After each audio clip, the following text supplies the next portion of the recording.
Avoir un cœur pur, c'est la clé de l'évolution et de l'épanouissement spirituel. Avoir un cœur pur, ça ne veut pas dire être parfait, mais c'est agir toujours pour le bien universel, de façon naturelle. Quand tu as un cœur pur, tout fonctionne toujours pour toi, toujours. Vous allez voir qu'il y a énormément de gens qui se prétendent bons, qui sont bons juste en apparence, qui se plaignent de ne pas avoir de bons résultats, mais c'est parce qu'ils sont mauvais.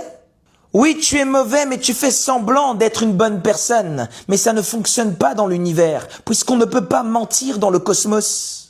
Il faut arrêter de croire que tout le monde est bon. Beaucoup de gens mauvais se cachent derrière la religion et la spiritualité. Mais rien ne se cache dans l'univers, et donc les résultats de ta vie décrivent le degré de pureté de ton cœur. Le pouvoir véritable ne réside pas dans les apparences, dans les discours, dans les titres. Il réside dans le cœur, dans la qualité profonde de ton cœur. Tu peux porter des vêtements spirituels, avoir des bougies, avoir des encens, parler de lumière à volonté, sans véritablement l'incarner et la vivre. Les gens sont bons en apparence, mais à l'intérieur c'est rempli de jalousie, de haine, d'aigreur, de conflits. Les intentions sont sombres, les gens sont incohérents avec ce qu'ils prétendent incarner.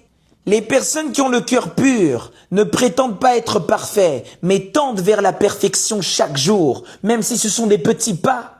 Un cœur pur et sincère, et la sincérité c'est quelque chose d'extrêmement puissant. Malgré ses défauts, il cherche sincèrement le bien, il cherche le juste, il cherche à se corriger en permanence. La pureté, c'est pas être parfait, mais c'est être sincère dans l'intention de vouloir tendre à cette perfection. Toi, tu parles d'amour, mais tu ne le vis pas, tu ne l'incarnes pas. Tu parles de lumière, mais tu ne l'incarnes pas. Le cœur pur agit naturellement pour le bien, et donc il ne joue plus de rôle. Un être de lumière, un initié, n'agit pas uniquement bien lorsqu'il est observé. Non, il agit bien car c'est devenu sa nature. Confucius disait que l'homme supérieur, c'est celui qui d'abord met ses paroles en pratique et ensuite parle conformément à ses actions.